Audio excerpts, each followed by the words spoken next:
नमस्कार दोस्तों, आप सभी लोगों का इस लेक्चर वीडियो में स्वागत है। आज हम लोग डिस्कस कर रहे हैं मल्टीवेरिएट डेटा एनालिसिस। तो दोस्तों, मल्टीवेरिएट डेटा एनालिसिस में दो ही तरीके की एनालिसिस होती है, एक तो डिपेंडेंट रिलेशनशिप और एक इंटरडिपेंडेंस रिलेशनशिप। तो दोस्तों, वन बाय वन करके हम दोनों के बारे में समझने की कोशिश करेंगे कि जो रिलेशनशिप है उसमें क्या डिफरेंस है डिपेंडेंस और इंटरडिपेंडेंस में। दोस्तों, हम जानते हैं कि जो मल्टीवेरिएट टेक्निक्स हैं वो दो तरीके की होती हैं, डिपेंडेंस टेक्निक और एक इंटरडिपेंडेंस टेक्निक। तो सबसे पहले हमें डिफरेंस समझ में आना चाहिए कि डिपेंडेंस टेक्निक और इंटरडिपेंडेंस टेक्निक में डिफरेंस क्या है। देखिए, जो डिपेंडेंस टेक्निक्स होती हैं उसमें हमारे पास वन और मोर डिपेंडेंट वेरिएबल होते हैं, ऐसे ही इंडिपेंडेंट वेरिएबल्स भी हमारे पास वन और मोर इंडिपेंडेंट वेरिएबल्स होते हैं। ठीक है। और जब हम डिपेंडेंट और इंडिपेंडेंट वेरिएबल्स के बीच में रिलेशनशिप जानना चाहते हैं, उस तरीके के केसेस में हम लोग डिपेंडेंस टेक्निक्स यूज करते हैं और कह सकते हैं कि इन दोनों वेरिएबल में डिपेंडेंट की रिलेशनशिप है। और दूसरी जो टेक्निक्स हैं वो इंटरडिपेंडेंस टेक्निक्स हैं। इसका मतलब है कि इसमें हम एक्स और वाई जो हमारे डिपेंडेंट और इंडिपेंडेंट वेरिएबल्स हैं उनमें कोई हम लोग उसमें कोई हम डिफरेंशिएट नहीं करते कि ये डिपेंडेंट वेरिएबल है या इंडिपेंडेंट वेरिएबल है और इनमें कोई हम एक पर्टिकुलर रिलेशनशिप फाइंड करें, ऐसा हम नहीं करते हैं इंटरडिपेंडेंस टेक्निक में। तो दोस्तों, जैसे मल्टीपल रिग्रेशन एनालिसिस है, discriminant analysis, logistic regression, MANOVA, conjoint analysis, canonical correlation और ये testing of structural equation model, ये सारे हमारे डिपेंडेंस टेक्निक्स के ही पार्ट हैं। तो मल्टीवेरिएट रिग्रेशन एनालिसिस में हम जानते हैं कि इसमें वन डिपेंडेंट वेरिएबल होगा और सेवरल इंडिपेंडेंट वेरिएबल्स होंगे, और ये जो भी दोनों डिपेंडेंट और इंडिपेंडेंट वेरिएबल्स दोनों मैट्रिक डेटा होंगे, मतलब जो डेटा हमने कलेक्ट किया होगा वो इंटरवल स्केल में या रेशियो स्केल में क्वेश्चंस हमने क्रिएट किए थे, जिसकी वजह से हम मल्टीपल रिग्रेशन एनालिसिस लगा सकते हैं। क्योंकि ये जो सारी टेक्निक्स हैं ये डिपेंड करती हैं कि डिपेंडेंट वेरिएबल मैट्रिक है कि नॉन मैट्रिक है, इंडिपेंडेंट वेरिएबल मैट्रिक है कि नॉन मैट्रिक है। ये सब जो वेरिएबल्स हैं इसी के ऊपर डिपेंड करता है। जैसे डिस्क्रिमिनेंट एनालिसिस में टू ग्रुप डिस्क्रिमिनेंट एनालिसिस होगी, y जो डिपेंडेंट वेरिएबल है वो हमारा नॉन मैट्रिक होगा और इंडिपेंडेंट वेरिएबल्स हमारे सारे मैट्रिक होंगे। कहने का मतलब है टू, अगर कैटेगरी टू है तो टू ग्रुप डिस्क्रिमिनेंट एनालिसिस होगा, और अगर हमारा जो non metric variable three categories का है तो वो थ्री ग्रुप डिस्क्रिमिनेंट एनालिसिस होगा। ठीक है दोस्तों, ऐसे ही ये एक्सप्लोरेटरी फैक्टर एनालिसिस, इसमें हमने बताया कि हम कोई रिलेशनशिप फाइंड नहीं करते हैं डिपेंडेंट और इंडिपेंडेंट वेरिएबल्स के बीच में, चाहे वो क्लस्टर एनालिसिस हो, कंफर्मेटरी फैक्टर एनालिसिस हो, मल्टी डायमेंशनल स्केलिंग हो या कॉरेस्पॉन्डेंस स्केलिंग हो। तो दोस्तों, आज जो हम कर रहे हैं स्टार्ट वो है एक्सप्लोरेटरी फैक्टर एनालिसिस। ये बेसिकली इंटरडिपेंडेंस टेक्निक है, इसमें हम कोई हाइपोथेसिस टेस्टिंग वगैरह नहीं करेंगे। दोस्तों, ये जो एक्सप्लोरेटरी फैक्टर एनालिसिस है, जैसे भी हमने डिस्कस किया कि ये इंटरडिपेंडेंस टेक्निक है, इसमें कोई हम डिपेंडेंट या इंडिपेंडेंट वेरिएबल्स को आइडेंटिफाई करके उनके बीच में कोई रिलेशनशिप फाइंड आउट नहीं करते हैं। तो सबसे पहले एक्सप्लोरेटरी फैक्टर एनालिसिस का हम पर्पस समझे कि ये एक्सप्लोरेटरी फैक्टर एनालिसिस हम यूज क्यों करते हैं, क्यों इसकी हमें आवश्यकता पड़ती है अपने रिसर्च में। ठीक है। तो जैसे इसका फर्स्ट जो ऑब्जेक्टिव है फैक्टर एनालिसिस का, वो है कि एक तो डेटा समराइजेशन के लिए और दूसरा डेटा रिडक्शन के लिए इसका पर्पस यूज करते हैं हम। अब यहाँ पर बात ये समझने की, ये डेटा समराइजेशन का मतलब क्या है, डेटा रिडक्शन का मतलब क्या है। दोस्तों, डेटा समराइजेशन का मतलब है कि जैसे हम लोग बहुत सारे वेरिएबल्स या बहुत सारे क्वेश्चंस बनाते हैं, जैसे हमने 40-50 क्वेश्चंस हमने डेवलप किए और उसमें हम चाहते हैं कि एक्सप्लोरेटरी फैक्टर एनालिसिस हम यूज करें। तो वो जो एक्सप्लोरेटरी फैक्टर एनालिसिस है वो डेटा को, देखिए दो चीजें इसमें देख रहे हैं, एक तो हम डेटा समराइजेशन और डेटा रिडक्शन। एक तो ये डेटा को रिड्यूस कर देगा, हमारे जो वेरिएबल्स हैं जैसे 40 अगर वेरिएबल है तो उनको रिड्यूस करके वो रिलीवेंट हमारे 15, 16 या 20 वेरिएबल्स में रिड्यूस करके हमको ले आएगा। और दूसरा ये है कि जो 15 या 20 वेरिएबल्स हमारे पास आए हैं उनमें से जो सेम एक नेचर के जो क्वेश्चंस होंगे उनको क्लब करके उसका एक नया नाम देके उस डेटा को हम समराइज करेंगे, या उन जो समराइज का मतलब है कि 4 या 5 क्वेश्चंस को हमने जो क्लब करके बनाया है एक फैक्टर, उसको हम समराइज करेंगे कि ये जो 4 या 5 क्वेश्चंस जो है जो हाईली कोरिलेटेड है आपस में, इनका सेंस ये निकल रहा है। जैसे देखिए हम लोग सभी जानते हैं कि ये एक सर्विस क्वालिटी जो मॉडल है परशुरामन ने जो डेवलप किया है, बड़ा फेमस इनका ये स्केल है सर्विस क्वालिटी किसी भी ऑर्गेनाइजेशन की फाइंड आउट करने के लिए सर्विस सेक्टर में, चाहे हम हायर एजुकेशन की सर्विस क्वालिटी निकालें या हम बैंकिंग सेक्टर की, इंश्योरेंस सेक्टर या किसी भी सर्विस सेक्टर की हम जब सर्विस क्वालिटी मेजर करते हैं तो हम ये वाला स्केल इनका लेते हैं। ठीक है, अब दोस्तों इसमें मैं बता रहा था कि डेटा समराइजेशन का मतलब क्या है। जैसे ये एक टर्म अलग अलग फैक्टर्स हैं, एश्योरेंस है, एक रेस्पॉन्सिवनेस है, एम्पैथी है, रिलायबिलिटी है, इस तरीके से अलग अलग लोगों ने अलग अलग थोड़ा मॉडिफिकेशन करके इसी को बनाया है। जैसे कम्युनिकेशन है, नॉलेज है। तो कहने का मतलब है फैक्टर एनालिसिस क्या करेगा, जो बहुत सारे हमारे पास इसी तरीके से 40-50 वेरिएबल्स होंगे तो उनको एक्सट्रैक्ट करके रिड्यूस कर देगा। एक तो इस डेटा को, जैसे मान लीजिए हमारे पास 50 वेरिएबल्स हैं तो 50 में से 22 वेरिएबल्स को रिड्यूस कर दिया, और रिड्यूस करने के बाद जो सेम नेचर के जो क्वेश्चंस हैं ये वाले, इनको क्लब करके, ये आपस में हाईली कोरिलेटेड हैं, इनको क्लब करके एक हमने अपना नाम दे दिया, समराइज कर दिया एश्योरेंस। मतलब जैसे ये कह रहा है कि our teachers are consistently courteous with me, our teachers instill confidence in me, our teachers conduct themselves professionally, our teachers have the knowledge to answer my questions। तो ये सारे क्वेश्चन से एक एश्योरेंस का जो सेंस है वो निकल रहा है। ऐसे इसमें सेकंड जो फैक्टर है, our teachers are never too busy to respond to my request, when I have a problem my teacher show a sincere interest to solving it, या our teachers give me prompt services. तो इस इन question से जो sense निकल रहा है ना, वो निकल रहा है रेस्पॉन्सिवनेस का, ऐसे ही एम्पैथी का। तो ये जो पहला टर्म है ना, डेटा समराइजेशन, मतलब ये 4 या 5 क्वेश्चंस क्लब करके जब कोई भी हमें इनको समराइज करना, नाम देना है कि ये इन 4 या 5 क्वेश्चन से सेंस क्या निकल रहा है।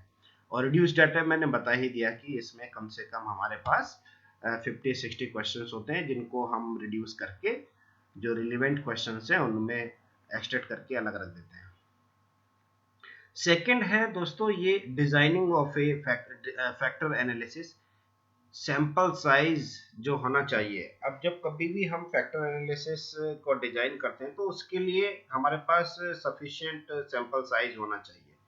कहने का मतलब है कि अगर एडिक्वेट सैंपल साइज है तो हम फैक्टर एनालिसिस को इजीली कंडक्ट कर सकते हैं और उसके जो रिजल्ट्स होंगे वो काफ़ी फेवरेबल होंगे। अब इसमें जो सैंपल साइज लिखा है 10:1 का, इसका मतलब है कि अगर मान लीजिए हमने अपने स्टडी में 550 वेरिएबल्स लिए, क्वेश्चंस लिए हैं, ठीक है, जो हम अपने रेस्पोंडेंट से पूछेंगे, तो जो सैंपल साइज है वो 50 × 10 का होना चाहिए, मतलब 10 टाइम्स होना चाहिए डिजायरेबल। हालांकि 5:1 का भी लोएस्ट रेंज में अगर हम जाए तो 5:1 भी चल जाता है, लेकिन फिर भी 8 to 10 टाइम्स होना ही चाहिए हमारा सैंपल साइज। अगर उससे ज़्यादा भी है तो भी डिजायरेबल है। तो कहने का मतलब है कि अगर हमारे पास 50 क्वेश्चंस हैं और हम उसमें फैक्टर एनालिसिस कंडक्ट करना चाहते हैं तो उसके लिए हमारे पास कम से कम 500 का सैंपल साइज होना चाहिए, मतलब 500 रेस्पोंडेंट से हमें वो 50 क्वेश्चंस फिल कराने हैं, तभी फैक्टर एनालिसिस के जो रिजल्ट्स होंगे वो एडिक्वेट होंगे। ठीक है, और इसमें दोनों ही जैसे वेरिएबल्स, पहले हमने बताया कि इसमें कोई डिपेंडेंट और इंडिपेंडेंट वेरिएबल आइडेंटिफाई तो करते नहीं है, लेकिन दोनों ही तरीके के वेरिएबल्स हम ले लेंगे इसमें। और ये जो वेरिएबल होंगे ये मैट्रिक डेटा में होंगे, मतलब जो क्वेश्चंस हमने डेवलप किए वो इंटरवल स्केल में हो या रेशियो स्केल में क्वेश्चंस हो। अब दोस्तों इसका जो एक एजम्पशंस है फैक्टर एनालिसिस का, वो है कि जो भी हम क्वेश्चनर का सेट ले रहे हैं तो वो कॉन्सेप्चुअली वैलिड हो। कॉन्सेप्चुअली वैलिड का मतलब है कि मान लीजिए हम रिटेलिंग पर कोई भी स्टडी करना चाहते हैं, तो रिटेलिंग के ऑलरेडी क्वेश्चनर बने हुए हैं, ठीक है, तो उनके इंस्ट्रूमेंट हैं, वो तो टेस्टेड इंस्ट्रूमेंट है, लेकिन आप ये चाहते हैं कि हम अपने इंडियन कॉन्टेक्स्ट के हिसाब से कुछ और भी क्वेश्चंस हम उसमें ऐड कर लें। तो वो जो भी क्वेश्चंस हम ऐड कर रहे हैं कॉन्सेप्चुअली वो क्वेश्चन वैलिड होने चाहिए। मतलब वो ये ये नहीं कि हम कोई भी इररिलेवेंट क्वेश्चंस को इंक्लूड कर लें और फिर हम सोचें कि इसमें फैक्टर एनालिसिस लगाएं, तो ऐसा नहीं है। तो इसमें जो भी क्वेश्चन, जो भी हम रिलेवेंट क्वेश्चंस लें या जो वेरिएबल्स हैं उन्हीं को हम इंक्लूड करें, और उसकी वैलिडिटी ये होनी चाहिए कि हाँ उससे पहले और भी लोगों ने वो क्वेश्चन जो है यूज किए हैं। अब एक एजम्पशन में एक मल्टी कोलिनिटी बेसिकली एक इशू होता है। जैसे अगर हम लोग बात करें मल्टीपल रिग्रेशन एनालिसिस में या डिस्क्रिमिनेंट एनालिसिस में, लॉजिस्टिक रिग्रेशन में, तो इसमें एक ही प्रॉब्लम है मल्टी कोलिनिटी की। मल्टी कोलिनिटी का मतलब है कि जब एक ही चीज को दो वेरिएबल बता रहे हों, जैसे मान लीजिए सेम नेचर के टू क्वेश्चंस होंगे तो वो उनमें आपस में मल्टी कोलिनिटी होगी। जैसे मैं ये कहूँ कि हमें सेल्स प्रमोशन का हमने एक क्वेश्चन बनाया कि ऑर्गेनाइजेशन को सेल्स प्रमोशन करना चाहिए, फिर एक क्वेश्चन बनाया कि सेल्स प्रमोशन 20% देना चाहिए, तो दोनों का सेंस एक ही है, तो ये दोनों आपस में काफी हाईली कोरिलेटेड हैं। तो इन दोनों को यूज ना करके इसमें से केवल एक ही क्वेश्चन यूज करना चाहिए। तो जो सेम नेचर के क्वेश्चंस होते हैं उनमें मल्टी क्वालिटी की प्रॉब्लम आ जाती है। लेकिन जैसे मैंने बताया कि ये प्रॉब्लम है, लेकिन फैक्टर एनालिसिस में ये कुछ डिजायरेबल भी है। इसको हम चाहते भी हैं कि हमारे जो वेरिएबल्स है, क्वेश्चंस हैं, वो कोलिनियर भी हो आपस में, क्योंकि अगर सेम नेचर के क्वेश्चंस नहीं होंगे तो हम उनको क्लब नहीं कर पाएंगे। तो कहने का मतलब है कि एक फैक्टर में अगर हमने 4 या 5 या 6 क्वेश्चंस लिए तो उनमें आपस में तो हाईली कोरिलेशन होना चाहिए, लेकिन जो दूसरे फैक्टर के अंदर में 4 या 5 क्वेश्चंस हैं उनसे वो बिल्कुल अनरिलेटेड होने चाहिए। तो कुछ हद तक यहाँ पर डिजायरेबल भी है मल्टी कोलिनिटी। हालांकि हमें क्वेश्चंस तो ऐसे लेने चाहिए कि जो ना हो एक दूसरे से बिल्कुल डिफरेंट ही होनी चाहिए, लेकिन यहाँ पर कुछ हद तक जो है फैक्टर एनालिसिस में मल्टी कोलिनिटी डिजायरेबल है। फिर इसमें एक टर्म आता है, ये जो हम देख रहे हैं बार्टलेट टेस्ट ऑफ स्पेसिटी, इसकी जो ये भी हमारा जो है सिग्निफिकेंट होनी चाहिए, मतलब 0.05 से वैल्यू इसकी कम हो, और मेजर ऑफ सैम्पलिंग एडुकेसी भी हमारी जो है ये 0.5 से ज्यादा आनी चाहिए। अब दोस्तों इसमें जो है ये driving factors and assessing overall fit number of factors, ठीक है।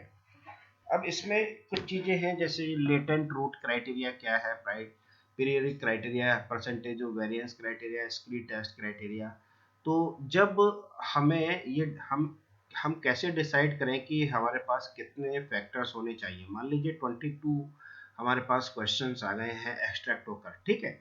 अब हम उनको 4 या 5 फैक्टर्स में, कितने फैक्टर्स में इसको हम लें, तो ये जो डिसाइड है ये लेटेंट रूट क्राइटेरिया के थ्रू होता है, या पहले की स्टडी में लोगों ने कितना उन्हीं 22 क्वेश्चंस को 4 या 5 डायमेंशन में लिया है उसके बेसिस पर भी हम कर सकते हैं। या परसेंटेज ऑफ वेरिएंस में भी अगर 60% वेरिएंस है तो हम कह सकते हैं कि हाँ इतना डिजायरेबल है।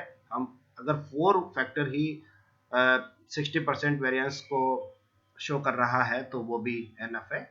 और एक स्क्री टेस्ट क्राइटेरिया और जो लेटेंट रूट क्राइटेरिया दोनों मोर और लेस सेम ही चीज है। इसमें हम जो आइजन वैल्यू है वो हमें इसके थ्रू, मतलब स्क्री टेस्ट एक डायग्राम आता है, वो वर्टिकल में हम आइजन वैल्यू ले लेते हैं और उसी के बेस पर देखते हैं कि जिसकी वैल्यू 1 से ज्यादा होती है उसी को हम फैक्टर को इंक्लूड करते हैं। तो ये दोस्तों थोड़ी थ्योरी है जो हमें समझना है, इसके बाद हम एक प्रैक्टिकल लेकर चलेंगे। फिर है ये इंटरप्रेटिंग दी फैक्टर्स। एक तो फैक्टर लोडिंग बेसिकली होता क्या है, correlation between the variable and factor. जैसे मान लीजिए वर्टिकल में हमारे पास 20 वेरिएबल्स आए, v1 v2 v3 v4, और 4 फैक्टर्स हैं हमारे पास। हमने उसको जो फैक्टर्स हैं फैक्टर 1 फैक्टर 2 फैक्टर 3 फैक्टर 4, इनको हमने जो है एक हॉरिजॉन्टल में रखा और सारे वेरिएबल्स को वर्टिकल में रखा, और v1 का v2 के साथ जो कोरिलेशन है उसी को हम कहते हैं फैक्टर लोडिंग। और ये जो फैक्टर लोडिंग की वैल्यू है ये 0.6 से ज़्यादा होनी चाहिए, और वैसे ये डिपेंड करता है कि सैंपल साइज कितना है। अगर सैंपल साइज हमारा ज़्यादा है तब अगर वैल्यू हमारी 0.5 0.4 भी है इवन तब भी चल जाती है, लेकिन जनरली हमको 0.6 से ज़्यादा वैल्यू लेनी चाहिए फैक्टर लोडिंग की, जो कि डिजायरेबल है। फिर एक है वेरी मैक्स रोटेशन। ये वेरी मैक्स रोटेशन हम क्यों करते हैं? बेसिकली फैक्टर लोडिंग, जैसे मैंने बताया कि V1 जो वेरिएबल है वो फैक्टर 1 के साथ या फैक्टर 2 के साथ या फैक्टर 3 के साथ तो हाई कोरिलेशन दिखाना चाहिए, लेकिन उसके अलावा जितने भी हमारे फैक्टर्स हैं जैसे F1 F2 F4 उनके साथ लो कोरिलेशन दिखाना चाहिए। तो वेरी मैक्स रोटेशन के थ्रू हम करते क्या है कि वो जो फैक्टर लोडिंग की एक प्रॉब्लम आती है, ठीक है ना, जिसमें फैक्टर लोडिंग मतलब उस प्रॉब्लम को हम कहते हैं क्रॉस लोडिंग। तो मतलब एक ही वेरिएबल दो फैक्टर में हाई कोरिलेशन दिखा रहा है, उसको दूर करने के लिए हम वेरी मैक्स रोटेशन करते हैं। एक्स और वाई एक्सिस को थोड़ा टिल्ट कर देते हैं 90 डिग्रीज पर, फिर से हम उनका जो प्रोजेक्शन है देखते हैं, और फिर उसमें हमारा जो वेरिएबल की जो वैल्यू है वो चेंज होकर आती है फैक्टर लोडिंग की। दो जितने भी वेरिएबल्स हैं हमारे उनकी सबकी जो कोरिलेशन होगा वो चेंज होगा। फिर दोस्तों इसमें जो है एक लेबल दी फैक्टर्स, फिर हमें लेबल भी करना है जितने भी फैक्टर्स आए हैं। मान लीजिए हमारे पास एक्सट्रैक्ट होके 4 या 5 फैक्टर आए हैं जिनके आइजन वैल्यू हमारे पास 1 से ज़्यादा है, तो उन लोगों उन 4 या 5 को क्लब करके हमें नेम भी देना है कि इनसे साइंस क्या निकल रहा है, समराइज ये क्या कर रहे हैं। और वैलिडेशन ऑफ फैक्टर एनालिसिस के लिए हम वैलिडिटी जैसे कंफर्मेटरी फैक्टर एनालिसिस करते हैं, और ये बेसिकली हम स्ट्रक्चरल इक्वेशन मॉडलिंग जो एमओएस सॉफ्टवेयर है उसके थ्रू हम अपना जो फैक्टर एनालिसिस हमने कंडक्ट की है कि वो वैलिड है या नहीं है, इसके थ्रू हम इसको कंडक्ट कर सकते हैं। फिर इसके दूसरे और भी यूज हैं, एडिशनल यूज जो फैक्टर एनालिसिस के, जो हमारे पास स्कोर आएगा, समेटेड स्केल आएगा, उसको हम दूसरी एनालिसिस में भी हम यूज कर सकते हैं। अब मान लीजिए फैक्टर एनालिसिस में हमारे पास 5 या 6 फैक्टर्स आ गए, तो उसमें हम आइडेंटिफाई करेंगे कि कौन सा डिपेंडेंट फैक्टर है, कौन सा इंडिपेंडेंट फैक्टर है। फिर इसको फर्दर हम आगे चाहे तो मल्टीपल रिग्रेशन एनालिसिस में यूज कर सकते हैं, चाहे कोई दूसरी टेक्निक्स में भी उनको हम आगे यूज कर सकते हैं। फिर इसमें जैसे कॉन्सेप्चुअली डिफाइंड कंटेंट वैलिडिटी होनी चाहिए, जो भी फैक्टर्स हैं उसमें जो क्वेश्चन हमने लिए हैं आइटम, उनका कंटेंट जो है वो उसी को शो करे जिसके बारे में हम बात कर रहे हैं। यूनिडायमेंशनलिटी, रिलायबिलिटी, वैलिडिटी, ये सारे इश्यूज हम कंफर्मेटरी फैक्टर एनालिसिस जब स्ट्रक्चरल इक्वेशन मॉडलिंग एमओएस के थ्रू करेंगे उसमें सब सारे टर्म हम डिस्क्राइब करेंगे। और कन्वर्जेंट वैलिडिटी कैसे निकाली जाती है, डिस्क्रिमिनेंट वैलिडिटी कैसे निकाली जाती है, नॉमोलॉजिकल वैलिडिटी कैसे निकाली जाती है, तो ये सारे जो इश्यूज हैं हम वहाँ पर इनको डिस्कस करेंगे।